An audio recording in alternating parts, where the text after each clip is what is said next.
فرماتے ہیں اللہ تعالیٰ کہ بلا شبہ ہم نے نوح علیہ السلام کو ان کی قوم کی طرف بھیجا یہ کہہ کے کہ بلا شبہ میں تمہاری طرف واضح ڈرانے والا ہوں کہ اللہ کے علاوہ کسی کی عبادت نہ کرنا۔ آپ سورہ اعراف میں دیکھیں، سورہ ہود میں دیکھیں اور دیگر صورتوں میں دیکھیں، اللہ تعالیٰ نے جہاں اپنے پیغمبر اور رسولوں کے بھیجنے کا ذکر کیا ہے اور ان کے جو پہلا پیغام، جو پہلی دعوت تھی وہ توحید لا الہ الا اللہ کی دعوت تھی۔ انبیاء کی اتباع، انبیاء کی پیروی کرنے والا جو گروہ ہوتا ہے، زیادہ تر میجورٹی مڈل اور لوور مڈل کلاس ہو، میجورٹی اللہ ماشاء اللہ۔ آج آپ دین دار کا جو طبقہ ہے اس میں دیکھیں کثرت کس کی ہے، پیسے والے ہیں کم، زیادہ تر غرباء، مساکین، فقراء اس طرح ہیں۔ مدارس میں پڑھنے والے دیکھیں آپ، دین پڑھنے والوں کی کثرت کس کی ہے، فقراء، مساکین۔ قوم کے سردار نے کہا کہ جنہوں نے کفر کیا کہ اے نوح تو ہماری طرح کا ایک بشر ہے، تو انسان ہے، تجھے ہم پر فضیلت کس بنیاد پر؟ دوسری بات کہ ہم تو دیکھتے ہیں کہ جو تیرے پیروکار ہیں، جو تیری بات ماننے والے ہیں، وہ رذیل قسم کے لوگ ہیں، گھٹیا قسم کے لوگ ہیں، معاشرے کے سب سے کم تر درجہ کے جو لوگ ہیں وہ آپ کی پیروی کرتے ہیں۔ نوح علیہ السلام نے جواب دیا ہے میری قوم یہ باتیں چھوڑ دو کہ ہم کیسے ہیں، میرے پیروکار کیسے ہیں، دکھنے میں کیسے ہیں، یہ باتیں چھوڑ دو۔ اگر میں اپنے رب کی طرف سے واضح دلیل پر ہوں تو دلیل سے بات کرو نا۔ آگے نوح علیہ السلام کا مزید قصہ چلتا ہے۔ قوم نے بہرحال نہیں مانا۔ نوح علیہ السلام 950 سال دعوت دیتے رہے، بیٹے کو بھی دعوت دی، بیوی کو بھی دعوت دی، نہ بیٹا آیا ہاتھ نہ بیوی آئی۔ سوچیں 950 سال۔ شہر رمضان الذي انزل فيه القرآن هدى للناس وبينات من الهدى والفرقان فمن شهد منكم الشهر فليصمه ومن كان مريضا أو على سفر فعدة ان الحمد للہ والصلاة والسلام علی رسول اللہ وعلی آلہ وصحبہ ومن والاه اما بعد۔ اعوذ باللہ من الشیطان الرجیم، بسم اللہ الرحمن الرحیم۔ سورہ ہود کے آغاز میں اللہ تعالیٰ نے نوح علیہ السلام کا قصہ ذکر کیا ہے، اور آج اس درس میں آپ کے سامنے نوح علیہ السلام کا قصہ اور اس سے حاصل ہونے والے فوائد انشاءاللہ آپ کے سامنے رکھنا چاہوں گا۔ ویسے اس صورت میں اللہ تعالیٰ نے نوح علیہ السلام کے آغاز سے رسولوں کا سلسلہ کہ اللہ تعالیٰ نے ہود علیہ السلام کو، نوح علیہ السلام کو، اللہ تعالیٰ نے ابراہیم علیہ السلام اور دیگر انبیاء کا ذکر کیا۔ تو فرماتے ہیں اللہ تعالیٰ آغاز میں ہی وَلَقَدْ أَرْسَلْنَا نُوحًا إِلَىٰ قَوْمِهِ إِنِّي لَكُمْ نَذِيرٌ مُّبِينٌ أَلَّا تَعْبُدُوا إِلَّا اللَّهَ کہ بلا شبہ ہم نے نوح علیہ السلام کو ان کی قوم کی طرف بھیجا یہ کہہ کے کہ بلا شبہ میں تمہاری طرف واضح ڈرانے والا ہوں۔ پیغام کیا تھا؟ پیغام یہ تھا اللہ تعبدوا الا اللہ، کہ اللہ کے علاوہ کسی کی عبادت نہ کرنا۔ آپ سورہ اعراف میں دیکھیں، سورہ ہود میں دیکھیں اور دیگر صورتوں میں دیکھیں، اللہ تعالیٰ نے جہاں اپنے پیغمبر اور رسولوں کے بھیجنے کا ذکر کیا ہے اور ان کے جو پہلا پیغام، جو پہلی دعوت تھی وہ توحید لا الہ الا اللہ کی دعوت تھی۔ حالانکہ قوم میں اور بھی خرابیاں تھیں، شعیب علیہ السلام کی قوم میں ناپ تول میں کمی اور بھی دیگر خرابیاں تھیں۔ سب سے پہلی دعوت جو تھی وہ توحید کی تھی، لا الہ الا اللہ۔ خود نبی علیہ السلام اپنی قوم کی طرف بھیجے گئے تو کفار مکہ میں طرح طرح کی خرابیاں تھیں، لیکن سب سے پہلے جو اصلاح کی وہ عقیدے کی اور وہ ہے لا الہ الا اللہ کی، کیونکہ یہ بنیاد ہے۔ بنیاد صحیح ہوگی، اس توحید سے اللہ کی محبت، اللہ کی تعظیم، اللہ کی خشیت جب دل میں بیٹھے گی تو معاشرے میں دیگر جو جرائم ہیں وہ دور ہو جائیں گے خود بخود۔ تو یہ پیغام نوح علیہ السلام کا بھی تھا اپنی قوم سے، انی اخاف علیکم عذاب یوم علیم، کہ اللہ کے علاوہ کسی اور کی عبادت نہ کرو، بلا شبہ میں ڈرتا ہوں کہ تم پر کوئی دردناک عذاب آ جائے گا۔ تو قوم کے سرداروں نے کیا کہا یہ ذرا نوٹ کریں، اور یہ تقریباً تمام رسولوں کی قوم نے اپنے اپنے رسول کو یہی جواب دیا، اور آج بھی ہم اپنی قوم پہ یہی محسوس کرتے ہیں جب انہیں دین کی دعوت دی جاتی ہے۔ کیا کہا؟ فقال الملأ الذين كفروا من قومه ما نراك الا بشرا مثلنا وما نراك اتبعك الا الذين هم اراذلنا بادي الرأي۔ قوم کے سردار نے کہا کہ جنہوں نے کفر کیا کہ اے نوح تو ہماری طرح کا ایک بشر ہے، تو انسان ہے، تجھے ہم پر فضیلت کس بنیاد پر؟ دوسری بات وَمَا نَرَاكَ اتَّبَعَكَ إِلَّا الَّذِينَ هُمْ أَرَاذِلُونَ بَادِيُ الرَّأْيِ، کہ ہم تو دیکھتے ہیں کہ جو تیرے پیروکار ہیں، جو تیری بات ماننے والے ہیں، وہ رذیل قسم کے لوگ ہیں، گھٹیا قسم کے لوگ ہیں، معاشرے کے سب سے کم تر درجہ کے جو لوگ ہیں وہ آپ کی پیروی کرتے ہیں۔ بادی الرأی، جن کی سطحی رائے ہوتی ہے، جن کی علم میں گہرائی نہیں ہوتی، جو انٹلیکچوئلز نہیں ہوتے، یعنی اے نوح تیری اتباع کرنے والے ایسے لوگ ہوتے ہیں۔ اور یہ انبیاء کی اتباع، انبیاء کی پیروی کرنے والا جو گروہ ہوتا ہے، زیادہ تر میجورٹی مڈل اور لوور مڈل کلاس ہوتا ہے، میجورٹی الا ماشاء اللہ۔ اسی لیے قوم کے سرداروں نے کہا کہ ایسے لوگ غریب، فقراء، مسکین، یہ آپ کے دین پر ہیں، ہم تو سردار ہیں، یہ کیسا دین ہے؟ تو آج دیکھیں کہیں نہ کہیں ہم بھی آج آپ دیندار کا جو طبقہ ہے اس میں دیکھیں کثرت کس کی ہے؟ پیسے والے ہیں کم، زیادہ تر غرباء، مساکین، فقراء اس طرح ہیں۔ مدارس میں پڑھنے والے دیکھیں آپ، دین پڑھنے والوں کی کثرت کس کی ہے؟ فقراء، مساکین۔ برکت کے لیے تو ہم ان کے پاس بیٹھ بھی جاتے ہیں، ان سے کچھ سن بھی لیتے ہیں، لیکن جب معاملات کی بات آتی ہے تو اچھے اچھے لوگوں کی نگاہیں ان کو حقیر جانتی ہیں۔ یہ بہت بڑا المیہ ہے، خاص دیندار میں بھی۔ دیندار طبقہ بھی مدارس کے بچوں کو، مدارس کی عوام کو، علماء کو، جب تک وہ نماز پڑھا رہے ہیں، جب تک وہ درس دے رہے ہیں، جب تک وہ دین کی کچھ باتیں بتا رہے ہیں، اچھی بات ہے، لیکن جہاں پر ان کو اپنے ہم پلہ لانا پڑا، جہاں ان کو اپنی بیٹی کا رشتہ دینا پڑا، جہاں رشتے ناطے کی باتیں آئیں، جہاں کاروبار کی باتیں آئیں، نہیں، یہ ہم سے کم لوگ ہیں۔ ہمارے اندر بھی یہ بہت بڑی بیماری۔ تو لہٰذا قوم نے کہا، اور یہ نبی علیہ السلام کو بھی کفار مکہ کہا کرتے تھے کہ یہ جو آپ کے ساتھ بیٹھتے ہیں یہ کمزور لوگ ہیں، آپ جب اپنی مجلس سے ان کو ہٹائیں گے تب ہم آپ کے پاس آئیں گے۔ صاف اعلان کر دیا کہ نہیں، وَلَا تَطْرُدِ الَّذِينَ، کہ ان لوگوں کو اے نبی علیہ السلام نہ اپنی مجلس سے ہٹانا جو اللہ تعالیٰ کو صبح شام یاد کرتے ہیں۔ تو ایسے لوگوں کو نہ ہٹایا جائے۔ یہ لوگ صرف برکت کے لیے نہیں ہیں بلکہ ہمیں ان لوگوں میں شامل ہونا چاہیے۔ اپنی اولاد کو آپ دیکھیں، آج ہم ایک جو دنیا پڑھا لکھا طبقہ ہے، ہم اپنے بچوں کو دین کتنا پڑھاتے ہیں؟ کتنی ایسی فکر ہے کہ یار میں بھی اپنے بچوں کو، جہاں پہ ایک بچے کو میں انجینئر بنا رہا ہوں، ایک بچے کو میں ڈاکٹر بنا رہا ہوں، تو ایک بچے کو میں عالم کیوں نہیں بنا رہا؟ جو سب سے کمزور طبقہ اور جو سب سے کمزور مائنڈ ہوتا ہے، ہم وہ مدرسے کو دیتے ہیں کہ دین پڑھنے والا مائنڈ جو ہے، دین پڑھنے والا جو ذہن ہے وہ کون سا ہونا چاہیے؟ یہ وہ لوگ ہیں کہ جو دنیاوی اعتبار سے پڑھے لکھے نہیں ہیں اور جو دنیاوی اعتبار سے اتنی سمجھ بوجھ نہیں رکھتے۔ جی اس کا کام ہے دین کا۔ کتنے ایسے میں نے اچھے پڑھے لکھے لوگ، نوجوان دیکھے کہ جو دین کے علم کے حصول کی خواہش رکھتے ہیں، لیکن گھر والوں سے ان کو جواب کیا آتا ہے؟ بیٹا تو مولوی اور مفتی بنے گا، فیوچر کیا ہوگا تیرا؟ تو ان لوگوں کے ساتھ بیٹھے گا؟ اتنے اچھے خاصے لوگ دیندار، بیٹا تمہارا کام نماز پڑھنا ہے، بس نماز پڑھو، ان سے درس ورس سنو، ان کے ساتھ مل کے دین کا کام کرنا۔ یہ کون سی باتیں کر رہے ہو؟ یہ کوئی پیشہ تھوڑی ہے، یہ کوئی فیوچر تھوڑی ہے۔ اب دیکھیں کتنا ایک عجیب، واللہ عجیب معاملہ۔ یہ انبیاء اور رسل کا کام ہے۔ العلماء ورثۃ الانبیاء، کوئی چھوٹا پیشہ ہے؟ یہ علماء، یہ انبیاء کے وارث ہیں، یہ کوئی ہلکا ویژن ہے؟ اس سے بڑا کام کوئی نہیں ہو سکتا۔ ہمیں یہ نمازیں چل جاتی ہیں، دین کی باتیں چل جاتی ہیں، قرآن کے دورات ہم پڑھ لیں گے، قرآن پڑھ لیں گے، لیکن یہ سوچ جو ہے نا، اس میں تبدیلی نہیں آئے گی۔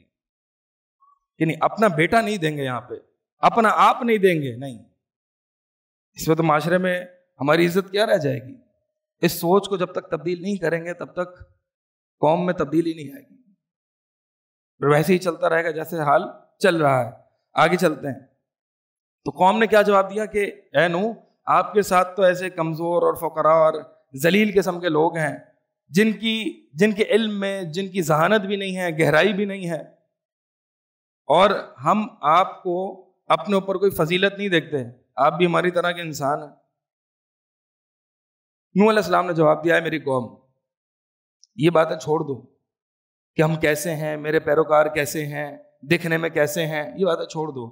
ارأیتم ان کنت علی بینۃ من ربی، اگر میں اپنے رب کی طرف سے واضح دلیل پر ہوں تو دلیل سے بات کرو نا، یہ کیا تم یہاں وہاں باتیں کر، دلیل سے بات کرو۔ اگر میں اپنے رب کی طرف سے واضح دلیل پر ہوں اور اس نے مجھے اپنی طرف سے نبوت دی ہے اور تم پر یہ معاملہ مخفی رکھ دیا گیا ہے، تو کیا ہم زبردستی تمہیں مسلمان کریں گے اس حال میں کہ تم ناپسند کرنے والے ہو؟ آگے نوح علیہ السلام کا مزید قصہ چلتا ہے۔ قوم نے بہرحال نہیں مانا۔ نوح علیہ السلام 950 سال دعوت دیتے رہے، بیٹے کو بھی دعوت دی، بیوی کو بھی دعوت دی، نہ بیٹا آیا ہاتھ نہ بیوی آئی۔ سوچیں 950 سال۔ انی دعوت قومی لیلا و نہارا، اور ایسا نہیں کہ کبھی کبھی دعوت دی، انی دعوت قومی لیلا و نہارا، صبح شام دعوت دیتے، صبح شام اللہ کی توحید کی طرف بلاتے رہے، کسی نے نہیں سنی 950 سال۔ ہم سمجھتے ہیں، ہم چاہتے ہیں کہ نتائج ہم فوراً حاصل کر لیں، ہم بچوں کو، والدین کو، بھائی کو، دوست کو دین کی بات سمجھاتے ہیں اور چاہتے ہیں کہ فوراً رزلٹ آ جائے۔ بچہ نہیں مان رہا، 1 دن 2 دن سمجھایا، 3 دن سمجھایا، ہفتہ، مہینہ، سال، سمجھتا ہی نہیں، نکما ہے۔ ہم سمجھتے ہیں کہ تھوڑے ٹائم میں ہم ریزلٹس کو پروڈیوس کر لیں، نتائج دیکھ لیں اپنے سامنے۔ یہ نوح علیہ السلام اپنی قوم کے پیچھے لگے رہے 950 سال، کہتے کس کو ہیں؟ اپنے بیٹے کو نہیں سمجھایا ہوگا، کتنا دکھ ہوتا ہوگا، بیٹا ایمان نہیں لایا، نہ بیوی ایمان لائی، گھر میں 2 کافر موجود ہیں۔ اللہ اکبر، کیا پیغمبر کی شان ہے، کیا پیغمبر کا صبر ہے، کیا نوح علیہ السلام کی دعوت کا انداز ہوگا۔ بہرحال اللہ تعالیٰ نے نوح علیہ السلام کو بتا دیا کہ اے نوح، یہ جتنے لوگ تھوڑے بچے کچے جو ایمان لے آئے، بس اس کے بعد اور کوئی ایمان نہیں لائے گا، تو ایک کام کر، کشتی بنا۔ بہت تھوڑے لوگ ایمان لائے تھے، روایات میں آتا ہے 70-80، مطلب حیرانگی ہوتی ہے 950 سال میں 80 بندے آئے، صرف ہاتھ 80 بندے۔ لیکن ان 80 بندوں کی برکت جانتے کیا ہے؟ ان 80 بندوں کی برکت جانتے ہیں کیا ہے؟ آج اس دنیا میں جتنی پوری انسانیت ہے وہ نوح علیہ السلام کی اولاد میں سے ہے۔ اسی لیے نوح علیہ السلام کو آدم ثانی کہا جاتا ہے۔ سیلاب آیا، طوفان آیا، ابھی میں پڑھوں گا آیا، طوفان آیا، پوری دنیا میں آیا، کوئی بھی نہیں بچا۔ نوح علیہ السلام اور نوح علیہ السلام کے ساتھ کچھ جو ایمان لائے تھے 70 سے 80 لوگ وہ تھے۔ اور ایک جگہ قرآن میں اللہ تعالیٰ نے فرمایا کہ صرف نوح علیہ السلام کی ہی ذریت، نوح علیہ السلام کی اولاد اللہ تعالیٰ نے باقی رکھی۔ یعنی نوح علیہ السلام نے اپنی زندگی میں دعوت دین کی برکت نہیں دیکھی، لیکن بعد میں آنے والے لوگوں میں سے نوح علیہ السلام کی اولاد میں ابراہیم علیہ السلام بھی ہیں، عیسیٰ علیہ السلام بھی ہیں، موسیٰ علیہ السلام بھی ہیں، محمد رسول اللہ صلی اللہ علیہ وسلم، یہ برکت ہوتی ہے۔ اس وقت صرف 80 لوگ تھے۔ یہ نتائج ہوتے ہیں۔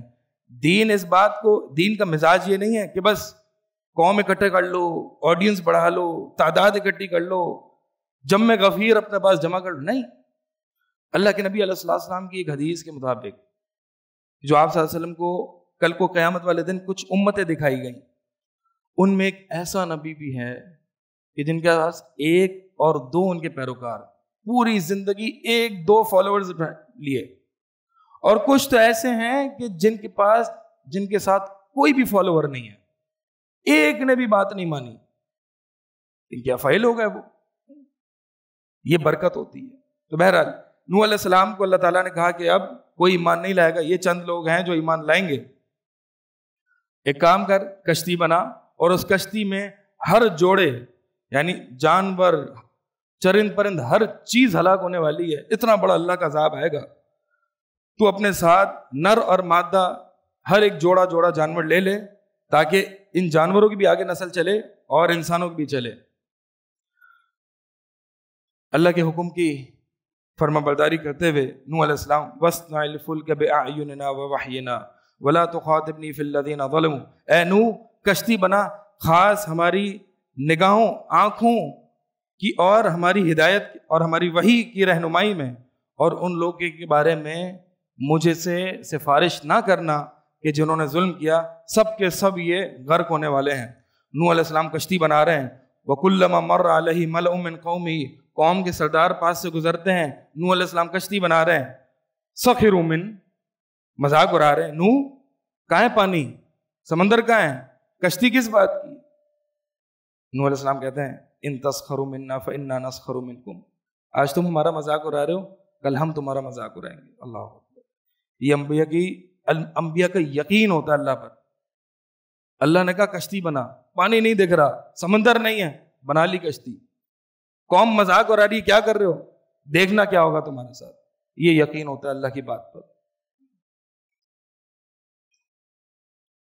فرمایا کہ ہم بھی تمہارے ساتھ مذاق اڑائیں گے جس طرح تم ہمارے ساتھ مذاق اڑا رہے ہو۔ بہرحال کشتی بنا لی، اللہ کی خاص ہدایت میں وہ کشتی بنی تھی۔ سوچیں کیسی کشتی ہوگی، اور ایسی کشتی تھی پہاڑوں جیسی موج میں وہ کشتی چل رہی تھی، پہاڑوں جیسی لہریں تھیں، اتنا بڑا طوفان، اتنا بڑا سیلاب۔ کیا اللہ کی اس فوج کی ہیبت ہے، اس بڑے سیلاب میں یہ کشتی چل رہی ہے 70-80 لوگوں کو لے کے، کیا شاندار کشتی۔ حتی اذا جاء امرنا وفارت التنور كل احمل فيها من كل زوجين اثنين، یہاں تک کہ جب ہمارا عذاب آ گیا اور تنور سے ابل پڑا، یہ ایک نشانی تھی۔ نوح علیہ السلام کو اللہ تعالیٰ نے بتایا تھا کہ جب تیرے گھر کے تندور سے پانی ابل پڑے تو بس ہمارا عذاب آنے ہی والا ہے، تو کشتی میں جانوروں کو اور اپنے آپ کو اور جو تیرے ساتھ ایمان لائیں سب کو اکٹھا کر لینا اور سب کو جمع کر لینا، اور اپنے اہل و عیال کو بھی جمع کر لینا، الا یہ کہ جس کے بارے میں تقدیر ثابت ہو چکی کہ وہ تیرے اہل و عیال میں سے نہیں ہے اور وہ نجات نہیں پائیں گے۔ وقال ارکبوا فیہا بسم اللہ مجریہا ومرساہا، نوح علیہ السلام نے کہا کہ اس کشتی میں سوار ہو جاؤ، یہ اللہ کے نام کے ساتھ اس کا چلنا ہے، اللہ کے نام کے ساتھ اس کشتی کا رکنا ہے۔ ان ربی لغفور الرحیم، بلا شبہ میرا رب بہت خوب معاف کرنے والا، بے حد مہربان ہے۔ کشتی کیسی تھی؟ وَهِيَ تَجْرِي بِهِمْ فِي مَوْجٍ كَالْجِبَالِ، پہاڑوں جیسی موجوں میں یہ کشتی چل رہی تھی، پہاڑوں جتنی لہریں تھیں۔ وَنَادَى نُوحٌ ابْنَهُ وَكَانَ فِي مَعْزِلٍ، نوح علیہ السلام کو اپنے بیٹے پر رحم آ گیا، بیٹا کافر تھا۔ نوح علیہ السلام نے اپنے بیٹے سے بلایا، پکارا، اے بیٹے، وہ علیحدہ جگہ پہ تھا۔ یا بنی ارکب معنا، اے بیٹے آجا کشتی میں، ولا تکن مع الکافرین، کافروں کے ساتھ نہ رہ۔ سے پتہ چلتا ہے کہ بیٹے کی صحبت ٹھیک نہیں تھی، کافروں کے ساتھ رہتا تھا، کافروں کے ساتھ رہتا تھا، اس لیے ٹھیک نہیں ہوا۔ باپ سمجھاتے رہے، نوح علیہ السلام سمجھاتے رہے ان کو، لیکن کافروں کی صحبت تھی۔ اگر صحبت بری ہے نا تو اس کا اثر بہت ہوتا ہے، اس پہ کئی احادیث ہیں، تو صحبت اچھی ہونی چاہیے۔ بہرحال نوح علیہ السلام نے اپنے بیٹے کو بلایا کہ بیٹا آجا کشتی میں، کافروں کے ساتھ نہ ہو۔ بیٹے نے کہا سآوی الی جبل یعصمنی من الماء، ابا جان میں پہاڑ کی طرف پناہ لے لوں گا، یہ سیلاب ویلاب سے میں بچ جاؤں گا، پہاڑ کی طرف پناہ لے لوں گا۔ نوح علیہ السلام جن کو اللہ کے اس امر کا یقین تھا، کہتے ہیں قال لا عاصم اليوم من امر اللہ، بیٹے آج اللہ کے اس عذاب سے کوئی نہیں بچانے والا، سب پر آ کے رہے گا، تو بھی نہیں بچے گا اگر اس کشتی میں نہیں آیا، الا من رحم، سوائے اس کے جس پر اللہ تعالیٰ نے رحم کیا۔ یہ مکالمہ باپ اور بیٹے کے درمیان جاری تھا، بلا رہے تھے آخر وقت تک، اسی پتہ چلتا دیکھیں آخر وقت تک ان کو دعوت دین دی جا رہی ہے، آخر وقت تک مایوس نہیں ہوئے، 950 سال دعوت دے کے بھی مایوس نہیں ہو رہے، آخر وقت تک بلا رہے۔ ہم جو فوراً سے ہار مان جاتے ہیں، ہتھیار ڈالتے تھے نا، ایسا نہیں، اللہ کب کسی کا سینہ کھول دے کچھ نہیں پتا، کب سینہ کھول دے اللہ تعالیٰ۔ اپنے بارے میں بھی دعائیں مانگے، اگر ہم اللہ کی طرف، اللہ کے دین کی طرف راغب نہیں ہیں، حالانکہ چاہتے ہیں، لیکن اس کے باوجود اللہ کے دین کی طرف ایک شوق اور ذوق اور ایک حرص نہیں بڑھ رہی، اللہ تعالیٰ سے دعائیں مانگتے رہیں۔ فرمایا کہ وحال بینہم الموج، ان دونوں کے درمیان یعنی باپ اور بیٹے کے درمیان وہ لہر آ گئی اور بیٹا جو ہے وہ غرق ہونے والوں میں سے ہو گیا۔ وقیل یا ارض ابلعی، اور کہا گیا اے زمین اپنا پانی نگل لے، ویا سماء اقلعی، اور اے آسمان تھم جا۔ کتنا کوئی بڑا سیلاب تھا یہ۔ وغیض الماء، یہ اللہ کی فوجیں ہیں، وما یعلم جنود ربک الا ہو، یہ اللہ کی فوجیں، اللہ کے لشکر، اللہ کے علاوہ کوئی نہیں جانتا۔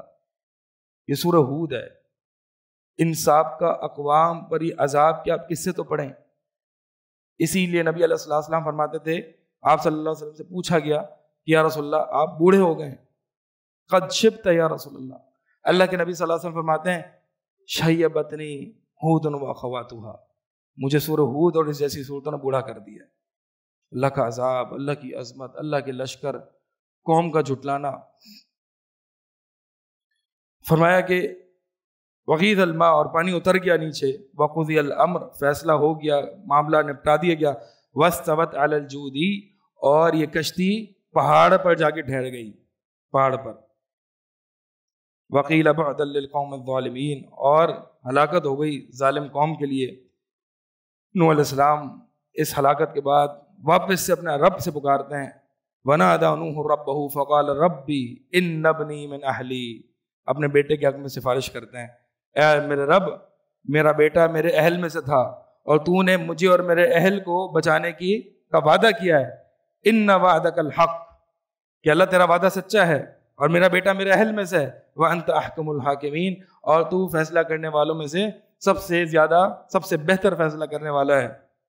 اللہ تعالیٰ نے فرمایا یا نوح انہ لیس من اہلک، اے نوح یہ تیرا بیٹا نہیں، یہ تیرے اہل و عیال میں سے نہیں، انہ عمل غیر صالح، تیرا اس کافر بیٹے کے حق میں سفارش کرنا یہ صالح عمل نہیں ہے۔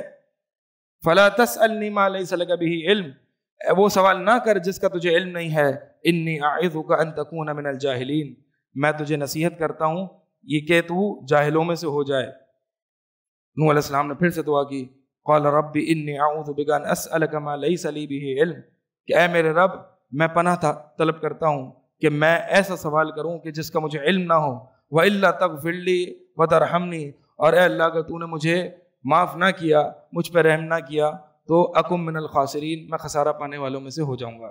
یہاں پہ دیکھیں یہ نوح علیہ السلام ہیں، یہ اولو العزم رسولوں میں سے ہیں، 5 اولو العزم رسول ہیں جن میں سے پہلے ہیں، رسولوں میں سے سب سے پہلے رسول ہیں، آدم علیہ السلام سب سے پہلے نبی ہیں، سب سے پہلے رسول ہیں، اولو العزم رسولوں میں سے ہیں، اپنے بیٹے کے حق میں اللہ سے سفارش کر رہے ہیں، اللہ نے قبول نہیں کی۔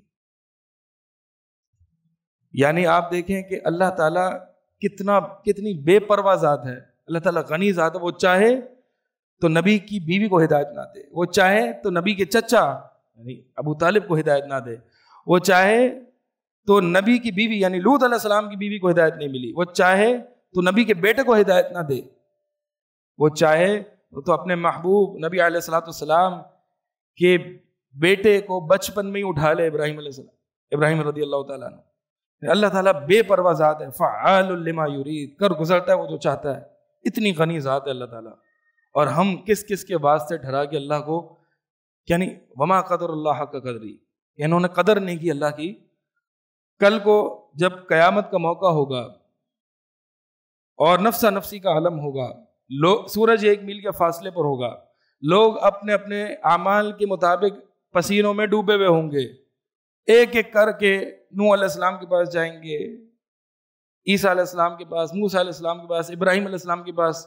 آپ رب کے ہاں سفارش کر دیجئے کہ فیصلے کے لیے آ جائیں، کہ فیصلہ ہو جائے۔ ہم بڑی تکلیف میں اس میدان محشر میں، آخر سب منع کر دیں گے، آخر میں نبی علیہ الصلوۃ والسلام کے پاس جائیں گے، آپ صلی اللہ علیہ وسلم رب کے ہاں جائیں گے، ایک طویل سجدہ کریں گے، اور اللہ کے نبی صلی اللہ علیہ وسلم فرماتے ہیں کہ اس وقت اللہ تعالیٰ مجھے وہ حمد و ثنا سکھائے گا جس سے پہلے میں نہیں سکھا، مجھے نہیں آتی ہوگی۔ طویل سجدہ کریں گے اور پھر اللہ تعالیٰ اپنے نبی سے فرمائے گا یا محمد ارفع رأسک وسل تعطى اشفع تشفع، اے محمد اپنے سر مبارک کو اٹھائیے، سوال کیجیے عطا کیا جائے گا، سفارش کیجیے سفارش قبول کی جائے گی۔ یعنی یہ گہما گہمی کا عالم ہوگا یہ نبی علیہ الصلوۃ والسلام کا خالق کائنات کے سامنے یہ ایک صورت ہوگی کہ طویل سجدہ ہوگا، کوئی بولنے کی گنجائش نہیں رکھتا ہوگا، اور یہ جو اللہ کے ساتھ اوروں کو شریک ٹھہراتے ہیں، وہ کہتے ہیں کہ ہم بس اس کے بیعت شدہ ہیں، ہم نے اس کی بیعت کر لی ہے، یہ کل کو ہمیں اللہ کے عذاب سے بچا لیں گے، یہ ہمیں کل کو اللہ کے عذاب سے چھڑا دیں گے، ہم اس کے بیعت یافتہ ہیں، ہم فلاں کے سلسلے سے ہیں، فلاں بزرگ کے ہم نے بیعت کی ہوئی ہے، جی یہ کل اپنے جو ہے وہ ان کو بچا لیں گے۔ وما قدر اللہ کا قدر، اللہ کی کوئی قدر ہی نہیں کی۔ یہ انبیاء کا حال ہے، یہ انبیاء کا۔ تو اللہ تعالیٰ بے پرواہ ذات ہے، غنی ذات ہے، جو چاہتا ہے کر گزرتا ہے۔ البتہ اپنے محبوب بندوں کو، اپنے انبیاء کو اکرام سے نوازتا ہے۔ اللہ تعالیٰ عدل، اللہ تعالیٰ ظالم نہیں ہے۔ اللہ تعالیٰ اپنے نیک بندوں سے محبت کرتا ہے اور ان کی دعاؤں کو، ان کی سفارشوں کو قبول کرتا ہے، لیکن اس کے ساتھ ساتھ اللہ تعالیٰ جو چاہتا ہے کر گزرتا ہے، اس پر کوئی پریشر ڈالنے والا نہیں ہے، اس کو کوئی مجبور کرنے والا نہیں ہے۔ اقول قولی ھذا استغفر اللہ لی ولکم۔